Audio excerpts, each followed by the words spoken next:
What's up mga Karohan Warriors? Nadyo Legends here!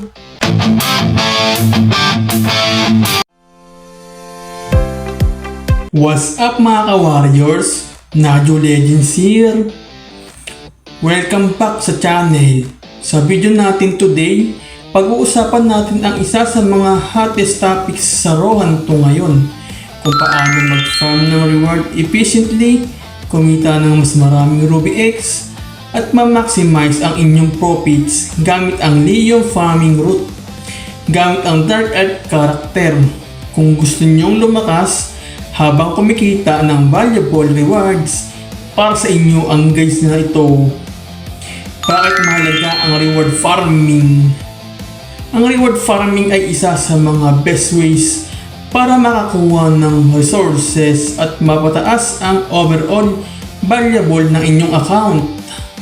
Mga benefits nito: mas maraming Ruby X, earnings, mas mabilis na character progression, better equipment upgrades, mas maraming trading opportunities. Habang mas efficient ang farming route nyo, mas maganda rin ang rewards na makukuha nyo. Paano kumita ng mas maraming Ruby X? Para ma-maximize ang inyong Ruby X income, kumpletuhin ang daily missions araw-araw, sumali sa active events, mag-farm sa high density monster zones, ibenta ang valuable drops sa market, maging active during bonus reward events. Tandaan, consistency ang susi para patuloy na lumaki ang inyong Ruby X reserves. Best Leon farming. Para sa farming session natin today, papunta tayo sa Leon. Bakit Leon? High monster density, fast response rates, great farming efficiency, good loot potential, gumamit ng circular farming routes para tuloy-tuloy ang combat at mabawasan ang downtime. Makakatulong ito para mas maraming monsters ang mapatay kada minuto at mas mataas ang inyong reward gains. Dark Earth gameplay.